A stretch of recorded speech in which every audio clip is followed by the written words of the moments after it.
¿Te imaginas perderlo todo de un día para otro? No una cosa, no una parte, todo. Tu trabajo, tu estabilidad, tu dinero, tu reputación, tu salud, tu familia.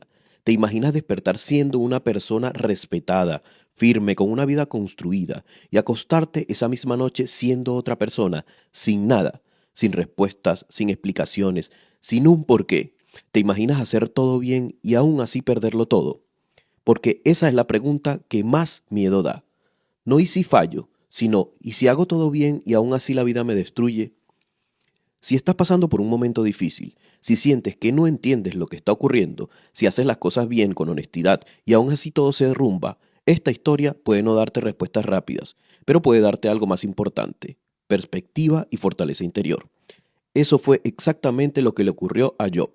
Job no era un hombre corrupto, no era un pecador escondido, no era un irresponsable, era un hombre justo, trabajador, respetado, con una familia numerosa, con estabilidad, con fe en Dios, y aún así lo perdió todo. Primero perdió sus bienes, después perdió sus hijos, después perdió su salud, después perdió su posición social, y después perdió el respeto de quienes lo rodeaban. Y estuvo a punto de perder algo aún más peligroso: su identidad. Porque hay pérdidas que duelen y hay pérdidas que te quiebran por dentro. Pero lo que hace única la historia de Job no es solo lo que perdió, es por qué lo perdió. Antes que Job sufra en la tierra, la historia se abre en otro plano, en un plano incómodo, un plano que muchos prefieren ignorar, en el cielo. Dios habla de Job, lo presenta como un hombre íntegro, recto, temeroso del mal. Y entonces aparece el adversario, no como una caricatura, no como un monstruo, sino como el que en esta historia es el acusador, el que cuestiona la autenticidad de la fe humana. Su pregunta es brutal: ¿acaso Job teme a Dios por nada? ¿No lo has protegido? ¿No lo has bendecido? Tócale lo que tiene y verás cómo te maldice. La acusación es clara: Job no ama a Dios, ama la seguridad que Dios le da. Y Dios permite esta prueba, no porque disfrute del sufrimiento, no porque quiera destruir a Job, sino porque hay batallas que no se liberan en el cuerpo, sino en el sentido. La historia de Job no trata solo del dolor humano, trata del debate del entorno. Seguimos creyendo cuando no hay recompensa, seguimos confiando cuando no entendemos, seguimos siendo íntegros cuando todo lo externo desaparece. Job no sabía nada de ese diálogo, no sabía que estaba siendo probado, no sabía que su vida se había convertido en un escenario de algo más grande. Solo sabía una cosa: su mundo se estaba cayendo. Y aún así, Job no se volvió cínico, no se volvió cruel, no se volvió indiferente. Dudó, gritó, cuestionó, se quebró emocionalmente, pero no perdió su humanidad. Y por eso esta historia sigue viva después de miles de años. Porque Job representa una pregunta que todos tarde o temprano enfrentamos: ¿quién eres cuando todo lo que te definía desaparece? Cuando ya no eres tu trabajo, cuando ya no eres tu rol, cuando ya no eres el fuerte, cuando ya no eres el que siempre puede. ¿Quién eres cuando la vida te arranca todas esas etiquetas? La historia de Job no es cómoda, no es motivacional, no es todo pasa por algo. Es incómoda porque no promete explicaciones rápidas, no promete finales inmediatos, no promete entenderlo todo, promete algo mucho más raro el día de hoy: profundidad. Tal vez esta historia no te explique por qué sufres, pero puede enseñarte algo más importante: cómo no perderte a ti mismo cuando todo se pierde. Esta es la historia de Job, no como una fábula religiosa, sino como lo que realmente es: una de las historias de resiliencia más grandes jamás contadas. Capítulo 1. El protocolo en la tierra y en el cielo. La historia de Job no comienza con dolor, comienza con orden. En la tierra de Uz vivía un hombre cuyo nombre era Job. No era un rey, no era un profeta, no era un guerrero, era algo más raro: un hombre íntegro. La escritura lo describe con una precisión incómoda: perfecto y recto, temeroso de Dios y apartado del mal. Job no era perfecto en el sentido moderno de sin errores, era completo, coherente y alineado. Su vida tenía estructura, tenía sentido, tenía estabilidad. Era un hombre inmensamente rico, tenía rebaños incontables, siervos, tierras, tenía prestigio social, tenía influencia, pero sobre todo tenía una familia: 7 hijos y 3 hijas, banquetes, celebraciones y una casa llena de vida. Y aquí aparece un rasgo clave de su carácter. Job no solo se preocupaba por lo visible, se preocupaba por lo invisible. Cuando sus hijos terminaban de celebrar, Job se levantaba temprano, ofrecía holocaustos, no porque supiera que había pecado, sino por si acaso, porque si en su corazón alguno se había apartado de Dios, este detalle era crucial. Job no vivía desde la negligencia espiritual, vivía desde la responsabilidad. No delegaba su fe, no improvisaba su relación con Dios, no confiaba en la suerte. Para Job, Dios no era un recurso de emergencia, era el jefe de su vida, el eje central. Y hasta aquí, la historia parece confirmar una idea que todos entendemos y esperamos. Si haces las cosas bien, la vida responde bien. Si temes a Dios, eres bendecido. Si eres recto, eres protegido. Esa es la lógica que todos, consciente o inconscientemente, aceptamos. Pero la historia de Job no existe para confirmar esa lógica, existe para ponerla a prueba. La escena cambia. De la tierra al cielo. La narrativa bíblica nos lleva a un plano en que no vemos, pero que según la escritura existe. Los hijos de Dios se presentan delante de Yahweh, la corte celestial, y entre ellos aparece Satán, no como un demonio caricaturesco, no como el mal absoluto, sino como lo que su nombre indica, el acusador, una figura que cuestiona, que señala, que pone a prueba la autenticidad. Dios mismo señala a Job, no como un experimento, sino como un ejemplo. ¿Has considerado a mi siervo Job, un hombre sin igual en la tierra, recto, temeroso de Dios, apartado del mal? Y entonces llega la acusación, no contra Job, sino contra la lógica misma de la fe humana. ¿Acaso Job teme a Dios por nada? No lo has protegido, no has bendecido las obras de sus manos, no has rodeado su vida de seguridad. Toca lo que tienes y verás si no te maldice. Esta es la pregunta central del libro. No si Job es bueno, sino por qué es bueno. ¿Ama Job a Dios o ama lo que Dios le da? Aquí no está juzgando a Job, se está juzgando algo mucho más profundo, la autenticidad de la fe humana. Dios permite la prueba, pero pone un límite. Todo lo que tiene está en tu mano, pero a él no lo toques. Y entonces el cielo guarda silencio y la tierra se desmorona, en un solo día, no poco a poco, no de forma gradual, no con el tiempo para procesarlo. Mensajero tras mensajero, saqueadores, fuego del cielo, violencia, destrucción y finalmente el golpe que ningún ser humano está preparado a recibir. Un viento huracanado, una casa derrumbada, todos sus hijos muertos. Job pasa de ser el hombre más próspero del Oriente a quedarse absolutamente solo, sin bienes, sin heredero, sin futuro visible. Y aquí ocurre algo que define toda la historia. Job no huye, no blasfema, no se endurece, rasga su manto, se rasura la cabeza y se postra en la tierra. Y reconoce una verdad que pocos pueden pronunciar sin romperse. Desnudo salí del vientre de mi madre, y desnudo volveré allí. Yahweh dio, y Yahweh quitó. Sea el nombre de Yahweh bendito. No es una resignación pasiva, es humildad radical. Job no entiende, pero no acusa, no ve sentido, pero no rompe su relación con Dios, y el narrador sentencia algo clave. En todo esto, Job no pecó ni atribuyó a Dios despropósito alguno. Aquí termina el prólogo. No el sufrimiento, no el conflicto, no las preguntas, solo el inicio, porque la verdadera prueba de Job no será lo que perdió, será cómo sostendrá su fe cuando el dolor no tenga explicación. Y esa pregunta no es solo de Job, es nuestra también. Capítulo 2. La segunda prueba y la llegada de los consoladores. La primera prueba no fue suficiente. Job había perdido todo lo que cualquier ser humano identifica como vida. Bienes, prestigio, seguridad, hijos, futuro, y aún así no maldijo a Dios, no renegó, no se quebró por dentro. Su fe no se desmoronó con la pérdida externa. Y eso es precisamente lo que hace que la historia continúe.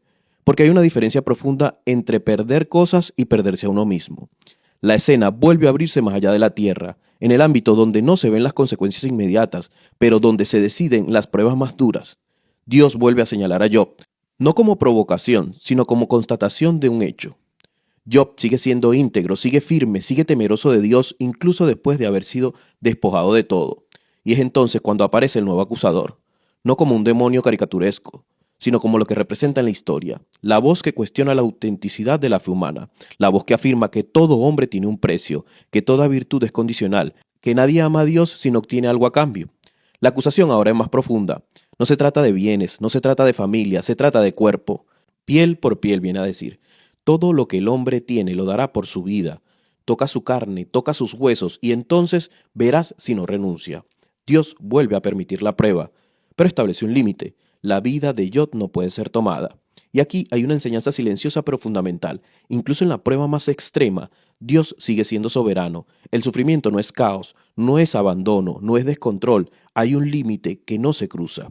Y entonces la prueba desciende al nivel más íntimo posible. Job es herido con una enfermedad devastadora, no una molestia pasajera, no un dolor leve, una llaga que cubre todo su cuerpo desde la planta de los pies hasta la coronilla de la cabeza, dolor constante, picor insoportable, infección, humillación física.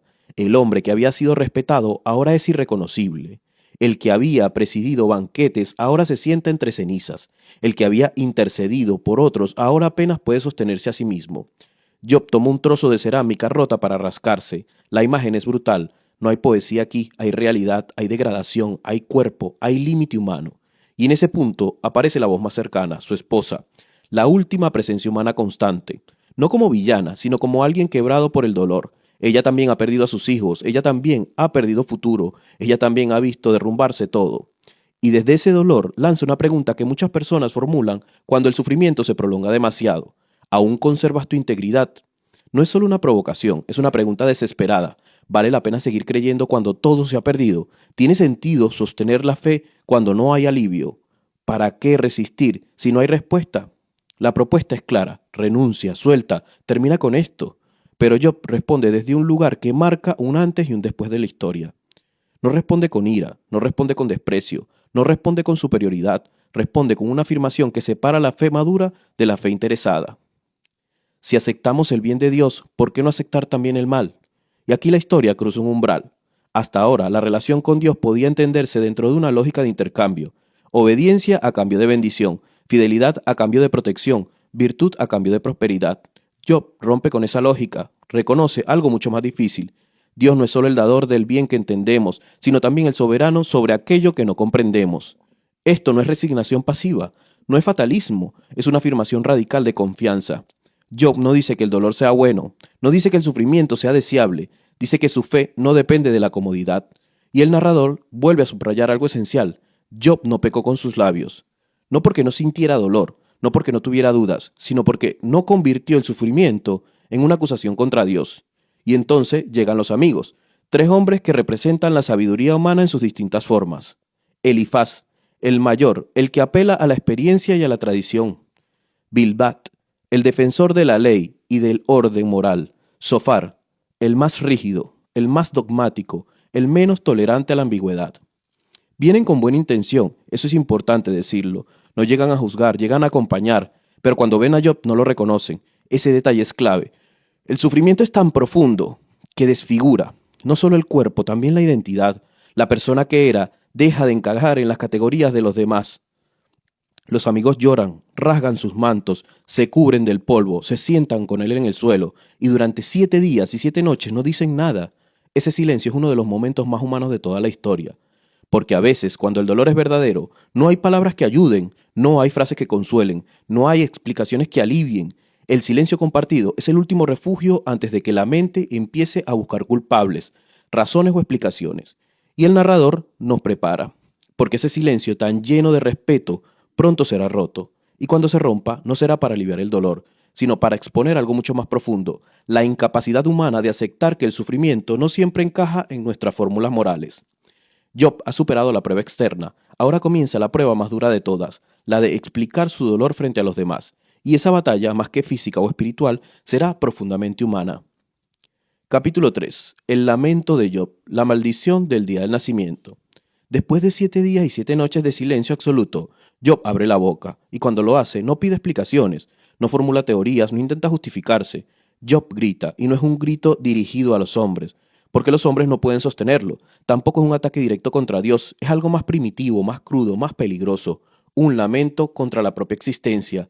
Job no maldice a Dios, maldice el día en que nació. Es importante entender esto con precisión, porque aquí muchos se equivocan. Job no renuncia a Dios, no rompe el vínculo, no se declara ateo ni rebelde. Lo que hace es cuestionar la raíz misma de su vida, como si dijera, si vivir significa esto, entonces ojalá no hubiera empezado. Su lamento no es racional, es poético, es oscuro, es excesivo, es total. Desea que el día de su nacimiento sea borrado del calendario del universo, que no sea recordado, que no tenga lugar en la historia, que la luz que lo vio nacer sea apagada, que ese día sea reclamado por las tinieblas, por el caos anterior a la creación. Job utiliza un lenguaje de la descreación, donde el Génesis dice, hágase la luz, Job pide oscuridad. Donde la creación separa orden y caos, Job quiere que todo vuelva a confundirse, no porque odia a Dios, sino porque ya no soporta la experiencia de existir en un mundo donde el dolor ha alcanzado este nivel.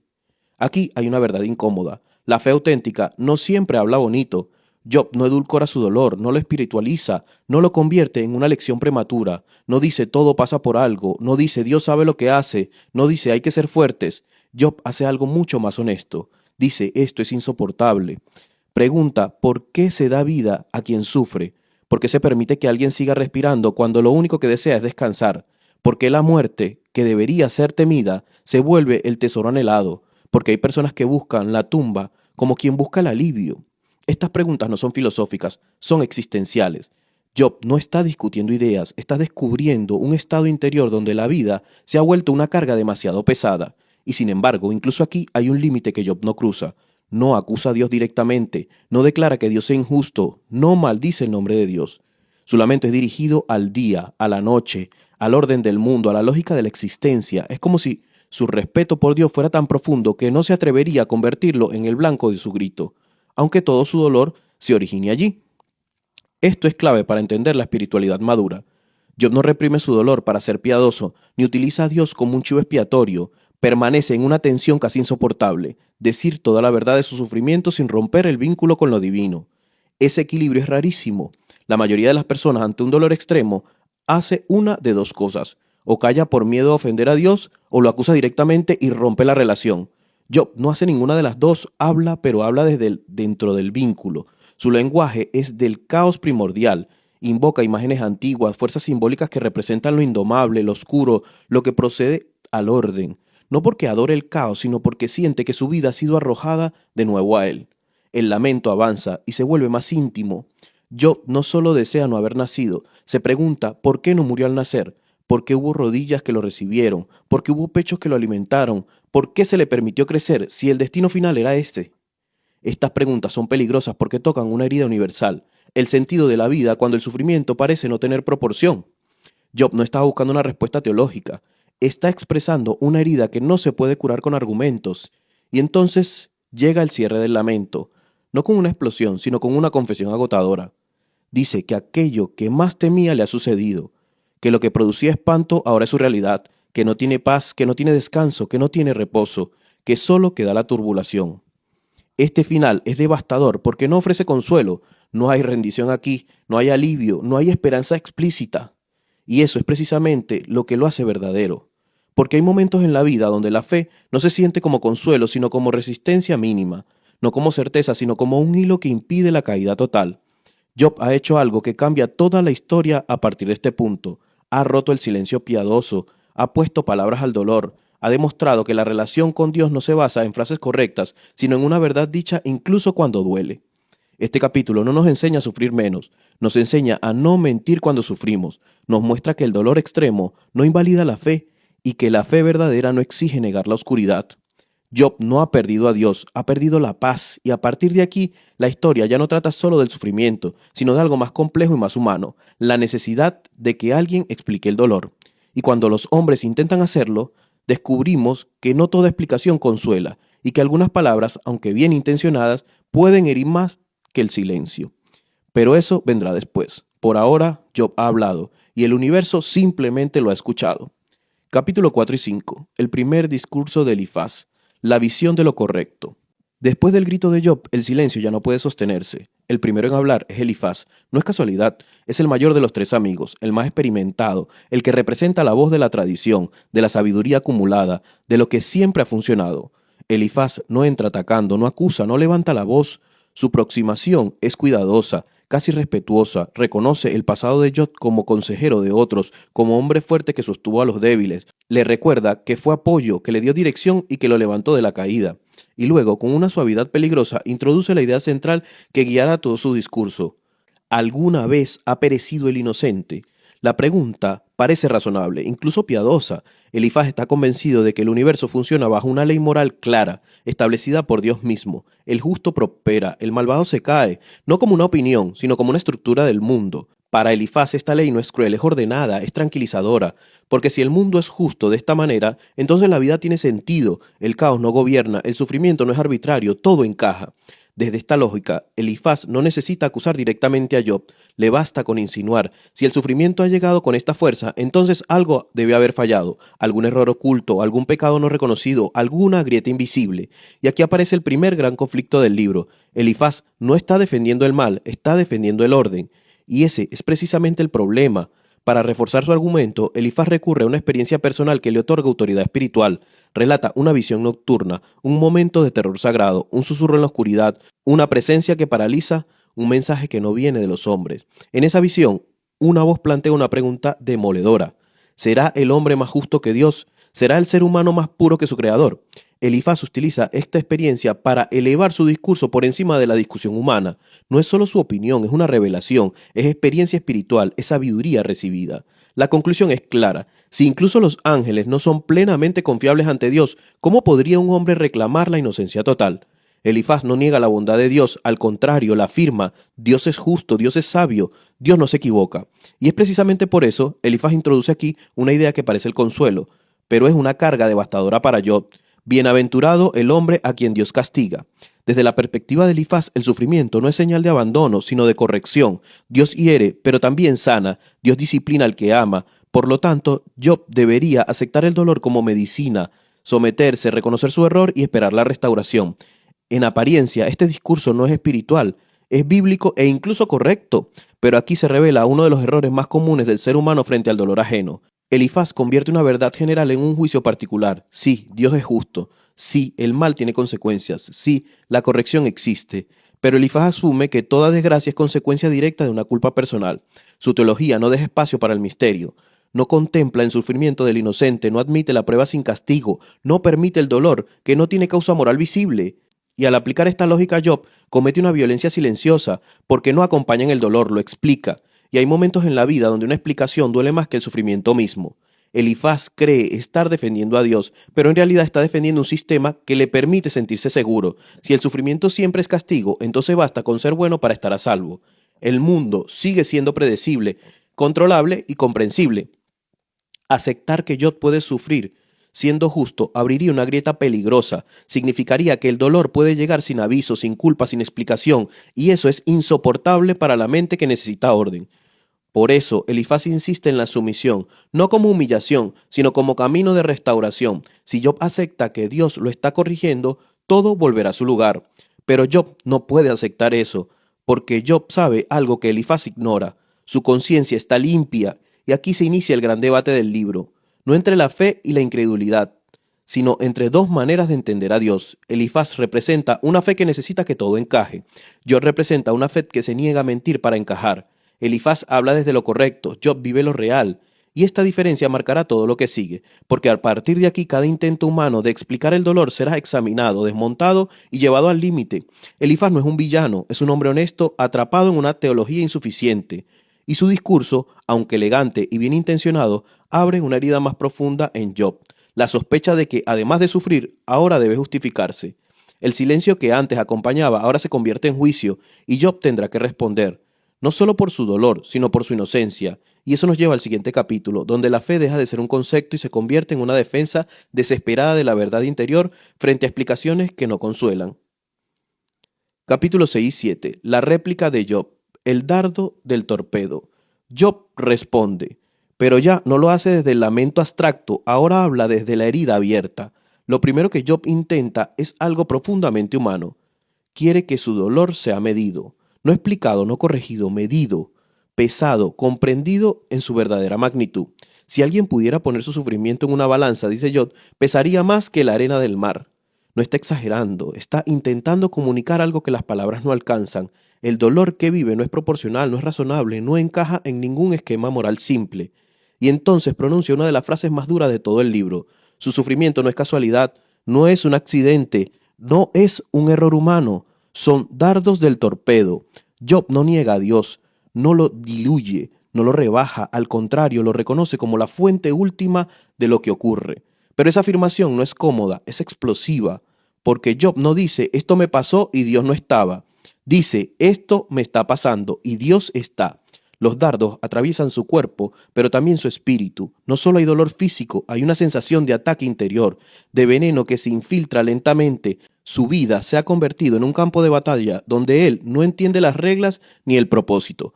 Y aquí aparece el segundo golpe, la decepción de los amigos. Job esperaba consuelo, presencia, silencio, acompañamiento, y en lugar de eso recibió explicaciones. Por eso llama arroyos traicioneros, ríos que prometen agua en el desierto, pero que se secan cuando el viajero más los necesita. No los acusa de maldad, los acusa de inutilidad en el dolor. En ese momento, Job deja algo claro fundamental. No está pidiendo riqueza, ni restitución, ni respuestas teológicas. Solo pide una cosa, que Dios lo mate. No porque Dios lo odie, no porque quiera desaparecer, sino porque no soporta seguir viviendo sin sentido. Y aquí es importante detenerse.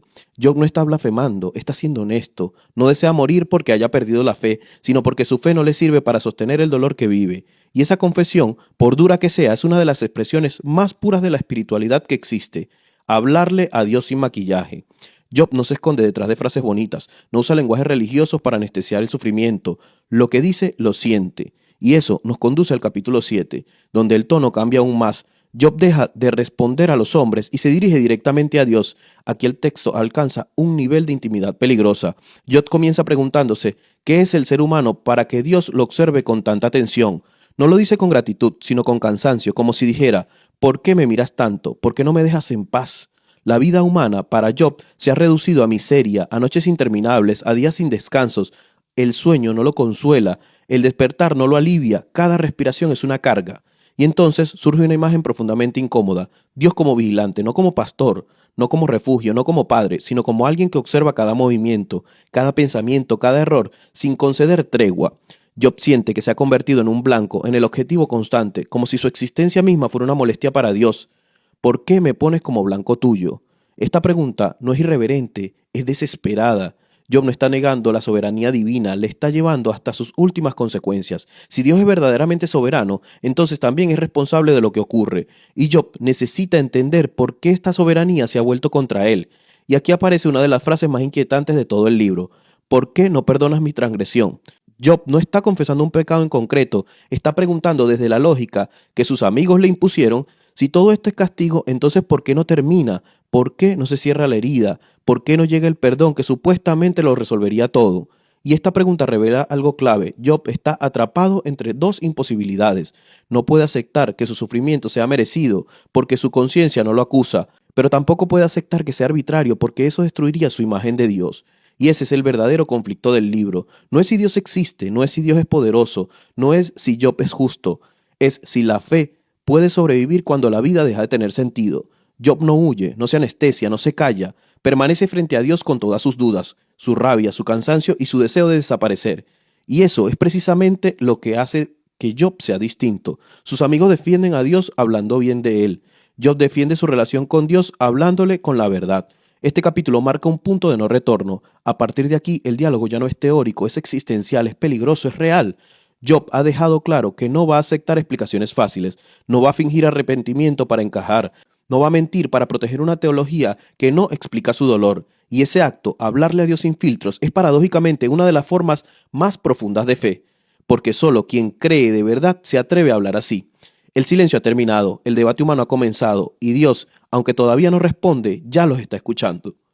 Capítulo 32 al 37. El discurso de Eliú, la voz joven y la ira divina. Durante muchos capítulos el debate ha girado en torno a círculos. Job ha defendido su inocencia con una honestidad brutal. Sus amigos han defendido a Dios con una teología rígida y repetitiva. Y en ese intercambio agotador algo ha quedado claro. Nadie ha ganado, pero todos están cansados. Entonces ocurre algo inesperado. Aparece una nueva voz. No es uno de los tres amigos, no es un anciano, no es una autoridad respetada por la tradición. Es un joven y está furioso. Eliú irrumpe cuando ya nadie tenía nada nuevo que decir. El texto subraya su edad porque en el mundo antiguo eso importa. Los jóvenes escuchan y los viejos hablan, pero Eliú ya no puede callar. Su silencio se ha convertido en ira contenida. Está enojado con Job, pero también con los amigos. Con Job porque según él se ha justificado a sí mismo más que Dios. Con los amigos porque han fracasado en refutarlo y al hacerlo han dejado que Dios quede mal parado. Eliú no viene a consolar, viene a corregir, y su discurso es distinto. No repite exactamente la teología de la retribución clásica, tampoco acepta sin más el grito desesperado de Job. Eliú introduce una tercera vía, el sufrimiento no como castigo, sino como disciplina. Y aquí el tono cambia. Según Eliú, Dios no habla solo con bendiciones, habla también con dolor, habla en sueños, habla en visiones nocturnas, habla en el lecho del enfermo, habla cuando el cuerpo se debilita y el alma ya no puede distraerse. El sufrimiento, dice Eliud, puede ser una forma de advertencia, una manera de adaptar al ser humano de un camino que lo destruiría. No siempre es retribución, a veces es prevención, a veces es formación. Dios, según esta visión, no hiere para castigar, sino para enseñar. Y aquí es importante detenerse. Eliú no está diciendo algo falso, está diciendo algo incompleto, porque su argumento es más sofisticado que el de los otros amigos, pero sigue operando dentro del marco humano. Todo sufrimiento debe tener una explicación moral clara, aunque sea más compleja. Para Eliud, el dolor sigue teniendo una función que el hombre puede entender si afina lo suficiente su razonamiento, y ese es su límite. Eliud defiende con fuerza la trascendencia de Dios, afirma que Dios no necesita ser injusto, que no está obligado a rendir cuentas al ser humano, que su grandeza está más allá de nuestros juicios, y sin embargo, pasa gran parte de su discurso intentando explicar a Dios. Habla con seguridad, habla con convicción, habla largo, muy largo. De hecho, su discurso es más extenso que el que Dios mismo dará después. Y ese detalle no es casual. Eliú representa el último esfuerzo de la sabiduría humana por cerrar el misterio. Es la versión más refinada, más madura, más bien intencionada del pensamiento religioso humano. No acusa a Job de pecado oculto como los otros, pero tampoco acepta que el sufrimiento pueda ser un misterio sin resolver. Eliú necesita que todo encaje, y mientras habla, algo más empieza a suceder. El lenguaje cambia, la atención se desplaza del argumento a la creación, del razonamiento a la grandeza y de la lógica al asombro. Eliú empieza a describir la voz de Dios en la tormenta, el trueno que resuena, el viento que sopla con fuerza, la lluvia que cae donde nadie ve, el hielo, el relámpago, el poder desbordante de la naturaleza. Ya no está discutiendo con Job, está preparando el ambiente. Es como si sus palabras fueran el murmullo antes del trueno. Y aquí el texto alcanza una tensión extraordinaria, porque Eliú cree estar hablando por Dios, pero en realidad está anunciando que Dios está a punto de hablar por sí mismo. Y eso lo cambia todo. El lector ya ha escuchado la sabiduría tradicional, la moral rígida, la experiencia mística, la defensa apasionada de la inocencia, la pedagogía del sufrimiento, y todo se ha dicho y nada se ha resuelto. La sabiduría humana, en todas sus formas, ha llegado a su límite, y entonces aparece la tormenta, no como una metáfora, no como una idea, sino como una presencia. Eliú calla, y por primera vez desde que comenzó esta historia, no es el hombre quien va a interpretar a Dios, sino Dios quien va a redefinir al hombre. Este capítulo cumple una función clave en la narrativa. Demuestra que incluso la mejor explicación humana sigue siendo insuficiente cuando se enfrenta al misterio del sufrimiento y a la grandeza del Creador. Eliú no es un villano, tampoco es un héroe, es el último escalón antes del silencio, el último intento de poner palabras donde solo cabe la revelación. Y cuando la tormenta ruge, queda claro que Dios no ha estado ausente, ha estado esperando, no para ser defendido, no para ser explicado, sino para ser escuchado. Porque hay momentos en la vida, y este es uno de ellos, en los que el dolor no necesita una teoría, necesita una voz que venga de más alto. Capítulo 38 al 41. La voz del torbellino, la respuesta de Dios. Y entonces ocurre, después de tantos capítulos de palabras humanas, de argumentos, de lamentos, de acusaciones, de intentos sinceros y fallidos por explicar el dolor, Dios habla. No responde con calma, no responde en privado, no responde con un susurro, responde desde el torbellino. La imagen es poderosa, viento, fuerza, movimiento, algo que no se puede controlar ni ignorar. Dios no entra en el debate humano, irrumpe en él. Y lo primero que hace no es consolar a Job, ni justificar su sufrimiento, lo primero que hace es preguntar. Pero no preguntas suaves, no preguntas terapéuticas, no preguntas diseñadas para tranquilizar, son preguntas que descoloca. ¿Quién es este que oscurece el consejo con palabras sin conocimiento? Y luego comienza el recordatorio. Dios no explica por qué el dolor, no menciona a Satán, no habla de pruebas, no entra en la lógica de la retribución ni de la pedagogía. En lugar de eso, ensancha el mundo. ¿Dónde estabas tú cuando yo fundaba la tierra? Dímelo si tienes inteligencia. Job había perdido un juicio. Dios le ofrece una perspectiva. Le habla desde los cimientos del mundo, de las medidas del universo, de quién cerró el mar con puertas cuando salió impetuoso, de quién le dijo hasta aquí llegarás y no más. Dios no está humillando a Job por crueldad, está desmontando una ilusión peligrosa, la idea de que el ser humano puede comprender la realidad desde el centro. Cada pregunta desplaza a Job un poco más de ese centro imaginario. ¿Has mandado tú a la mañana alguna vez en tu vida? ¿Has mostrado a la aurora su lugar? Job, que había exigido respuestas, ahora solo puede escuchar. Dios habla del abismo, de la nieve reservada para tiempos de angustia, del granizo guardado para el día de la batalla, de los caminos de la luz, de la morada, de las tinieblas. No son metáforas decorativas, son recordatorios. El mundo no gira alrededor de la experiencia humana. La creación no existe solo para ser entendida. Dios habla de los animales salvajes, del león, el cuervo, las cabras de monte, el asno salvaje, el búfalo indomable, el avestruz que parece torpe pero corre más rápido que el caballo. Cada criatura es descrita con una mezcla de fuerza, belleza y misterio. Y aquí hay algo crucial. Dios muestra que cuida incluso de aquello que no sirve al hombre. Alimenta al cuervo cuando clama, observa el parto de la cabra del monte en los altos de la roca, sostiene un orden que no depende de la utilidad humana. El mensaje empieza a ser claro. El mensaje empieza a ser claro, aunque no se pronuncie en forma de doctrina. La vida es más grande que tu dolor, y tu dolor es real, pero no es el centro del cosmos.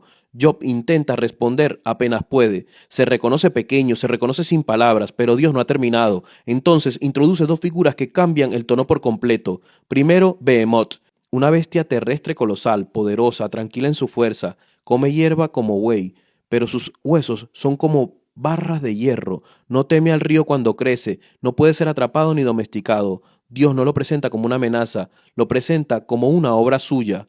Luego, Leviatán, y aquí la atmósfera se vuelve más oscura. Leviatán no es solo un animal, es un símbolo del caos, del terror, de aquello que el ser humano no puede controlar. ¿Puedes pescarlo con un anzuelo? ¿Harás pacto con él para que sea tu siervo? ¿Jugarás con él como un pájaro? La respuesta es evidente. Leviatán representa todo aquello que desborda nuestra comprensión, el mal, el caos, la violencia, lo impredecible de la vida. Y Dios no dice que no exista, dice yo lo gobierno, todo lo que hay debajo del cielo es mío. Y aquí ocurre el giro más profundo de todo el libro. Dios no dice a Job, esto te pasó por una razón concreta. Le dice algo mucho más radical, hay cosas que existen porque el mundo es más grande que tu capacidad de entenderlo y aún así nada se me escapa. Dios no se justifica, no se defiende, no pide perdón, se revela. Y esa revelación produce en Job lo que ninguna explicación había logrado. Silencio, no un silencio vacío, sino un silencio lleno de sentido. Job entiende algo que no se puede formular en frases, que Dios no es una variable dentro de un sistema moral, que Dios no es acusado en su juicio, que Dios no existe para encajar en la lógica humana. Dios es Dios, y el mundo, con toda su belleza y horror, con todo su orden y caos, existe sostenido por una sabiduría que no necesita ser comprendida para ser real. Aquí no hay respuestas fáciles, pero hay algo más fuerte, presencia.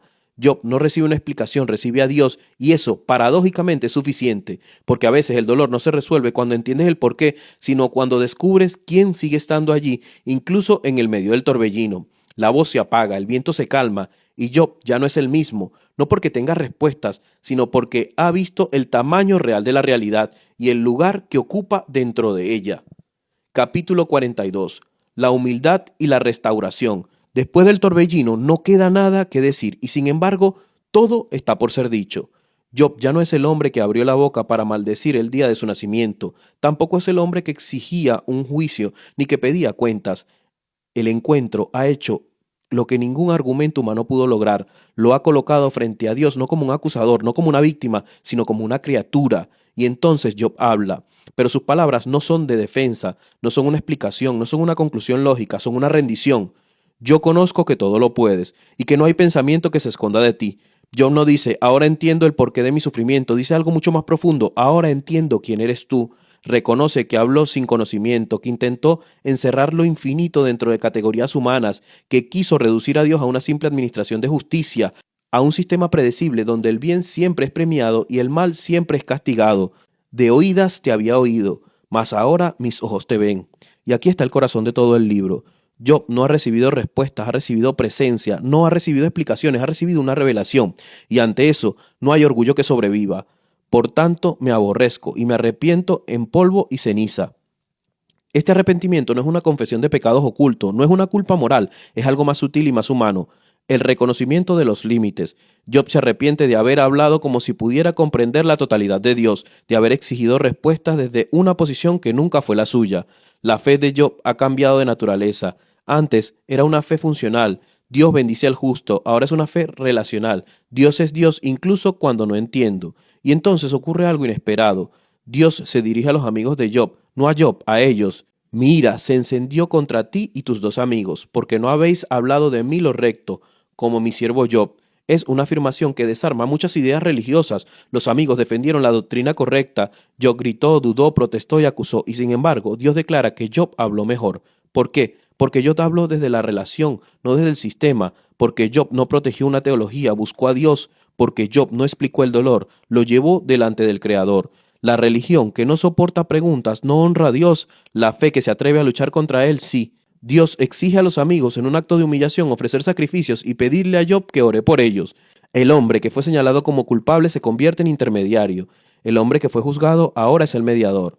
Y Job ora, no con rencor, no con superioridad, ora por aquellos que lo hicieron con palabras. Y en ese acto algo se rompe definitivamente. Y Yahweh restauró la suerte de Job cuando hubo orado por sus amigos. La restauración comienza cuando Job deja de estar centrado en sí mismo.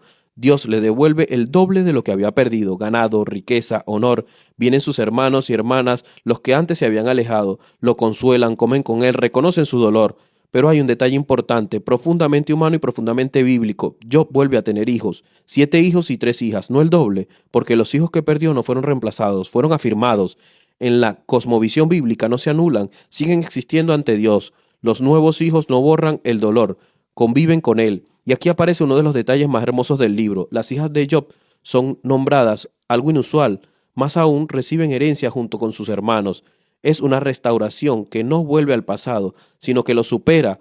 Job no regresa al punto inicial, regresa transformado, vive 140 años más, ve a sus hijos, a los hijos de sus hijos, hasta la cuarta generación. Y el texto cierra con una frase simple sin dramatismo.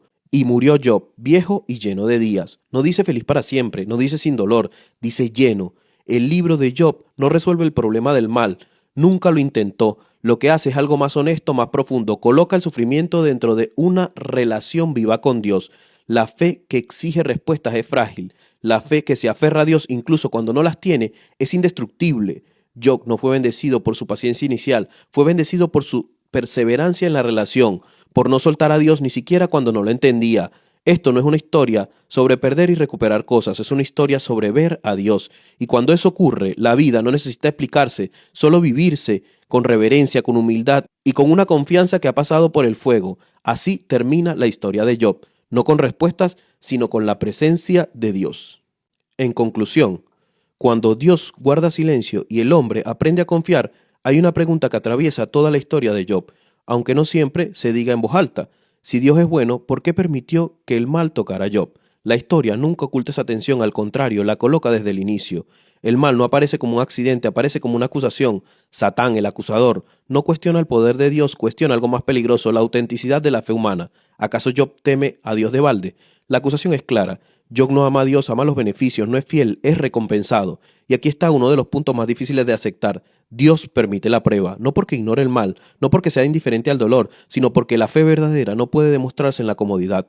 Dios no entrega a Job mal por crueldad, lo expone para revelar algo más profundo, una relación que no dependa de las circunstancias. Satán puede destruir cosas, puede tocar el cuerpo, puede sembrar pérdida, pero hay un límite que no controla, el sentido último de la vida. El mal prueba y Dios transforma. Esa es la diferencia que atraviesa todo el libro. Job nunca sabe por qué está sufriendo, nunca se le revela la conversación celestial, nunca se le explica el para qué. Y eso no es un error del texto, es el mensaje. Hay momentos en la vida en los que entender no es posible y exigir comprensión total es una forma sutil de querer ser Dios. Job no fracasa por preguntar, no fracasa por gritar, no fracasa por quebrarse, fracasa solo cuando intenta reducir a Dios a una fórmula y triunfa cuando comprende algo más grande que cualquier respuesta, que la voluntad de Dios no siempre se explica, pero siempre se sostiene. Y aquí está el aprendizaje que atraviesa generaciones. No todo el dolor es un castigo, no toda pérdida es culpa, no toda prueba es señal de abandono. A veces el silencio de Dios no es ausencia, es profundidad. Job descubre que su error no fue dudar, sino pensar que podía comprenderlo todo, y ese descubrimiento lo cambia para siempre. Por eso, la restauración no es el centro de la historia, es una consecuencia. El verdadero milagro ocurre antes. Job pasa de conocer a Dios por lo que daba a conocerlo por quien es, Y esa es una transición que todo ser humano está llamado a hacer, porque tarde o temprano todos enfrentamos un momento Job, un momento donde hace las cosas bien y todo se rompe, un momento donde oras y no hay respuestas, un momento donde el mal toca su vida sin explicación. Y aquí aparece la pregunta real: ¿seguirás confiando cuando no entiendas? ¿Seguirás creyendo cuando no hay recompensa inmediata? ¿Seguirás caminando cuando Dios guarda silencio? La historia de Job no te promete que no perderás nada, te promete algo más honesto, que si no sueltas a Dios en la oscuridad, saldrás de ella distinto, más humilde, más profundo, más real, porque hay una fe infantil que cree para recibir y hay una fe madura que cree para permanecer. Job llega a ese punto y cuando lo hace, el mal pierde su última arma, no porque desaparezca el sufrimiento, sino porque deja de tener la última palabra. El libro de Job no explica el mal, lo coloca bajo la soberanía de Dios, no para tranquilizarte, sino para recordarte algo esencial. Hay cosas que no entenderás, pero no estás solo con ellas. A veces, confiar en la voluntad de Dios no es comprenderla, sino soltar su mano mientras atraviesa el fuego. Ese es el verdadero final de Job, y también puede ser el tuyo. Gracias por llegar hasta aquí. Si este libro te ha gustado, te invito a que te suscribas para que formes parte de la gran biblioteca de conocimiento que estamos construyendo. Gracias.